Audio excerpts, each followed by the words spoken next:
drifted off, and when he opened his eyes, the woman was still there. Now she was talking to the old man seated next to her, the farmer from 2 stations back. Sanshiro remembered him. The old man had given a wild shout and come bounding onto the train at the last second. Then he had stripped to the waist, revealing the moxibustion scars all over his back. Sanshiro had watched him wipe the sweat off, straighten his kimono, and sit down beside the woman.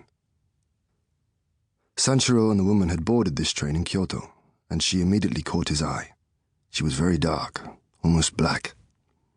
The ferry had brought him from Kyushu the day before, and as the train drew closer to Hiroshima, then Osaka and Kyoto, he had watched the complexions of the local woman turning lighter and lighter, and before he knew it, he was homesick. When she entered the car, he felt he'd gained an ally of the opposite sex. She was a Kyushu color woman. She was the color of Miwata Omitsu. At home, he had always found Omitsu an annoying girl, and he had been glad to leave her behind. But now he saw that a woman like Omitsu could be very nice after all. The features of this woman, however, were far superior to Omitsu's. Her mouth was firm, her eyes bright. She lacked Omitsu's enormous forehead. There was something pleasant about the way everything fitted together, and he found himself glancing at her every few minutes. Several times their eyes met. He had a good long look at her when the old man took his seat. She smiled and made room, and soon after that, Sanshiro drifted off. The woman and the old man must have struck up a conversation while he was sleeping. Awake now, Sanshiro listened to them. Hiroshima was not the place to buy toys, she was saying. They were much cheaper and better in Kyoto.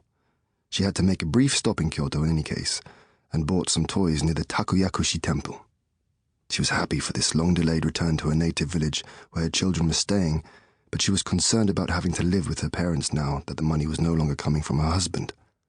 He was a labourer at the Kure Navy Yard near Hiroshima, but had gone to Port Arthur during the war. He came back for a while when the war ended, but left again for Dalian because he thought he could make more money there. His letters came regularly at first, and money arrived every month, but there had been neither word nor money for the past 6 months. She knew she could trust him, but she herself could no longer manage to live in Hiroshima without work, at least until she learned what had become of him. She would have to go home to her parents. The old man did not seem to know about the Takuyakushi temple or care about toys. He responded mechanically at first, but the mention of Port Arthur brought a sudden show of compassion. His own son was drafted into the army and died over there, he said. What was the point of war anyway? If there were prosperity afterward, that would be one thing. But people lost their sons and prices went up. It was so stupid.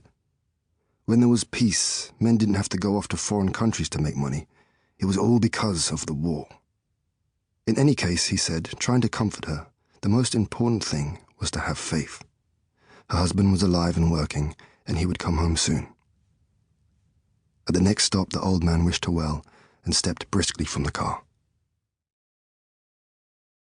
4 other passengers followed the old man out, and only one got in. Far from crowded to begin with, the car now seemed deserted. The sun had gone down. Maybe that had something to do with it. Station workers were tramping along the roof of the train, inserting lighted oil lamps into holders from above. As though reminded of the time, Sanshiro started to eat the box lunch he had bought at the last station. The train started up again. It had been running for perhaps 2 minutes when the woman rose from her seat and glided past Sanshiro to the door of the car. The color of her obi caught his eye now for the first time. He watched her go out, the head of a boiled sweet fish in his mouth. He sunk his teeth into it over and over and thought, she's gone to the toilet. Before long she was back. Now he could see her from the front. He was working on the last of his dinner. He looked down and dug away at it with his chopsticks. He took 2, 3 bulging mouthfuls of rice, and still it seemed she had not come back to her seat. Could she be standing in the aisle? He glanced up, and there she was, facing him. But the moment he raised his eyes, the woman started to move. Instead of passing by Sanshiro and returning to her seat, however, she turned into the booth ahead of his and poked her head out of the window. She was having a long, quiet look. He saw how her side locks fluttered in the rush of wind. Then, with all his strength, Sanshiro hurled the empty wooden lunchbox from his window. A narrow panel was all that separated Sanshiro's window from the woman's. As soon as he released the box into the wind, the lid appeared to shoot back against the train in a flash of white, and he realized what a stupid thing he had done.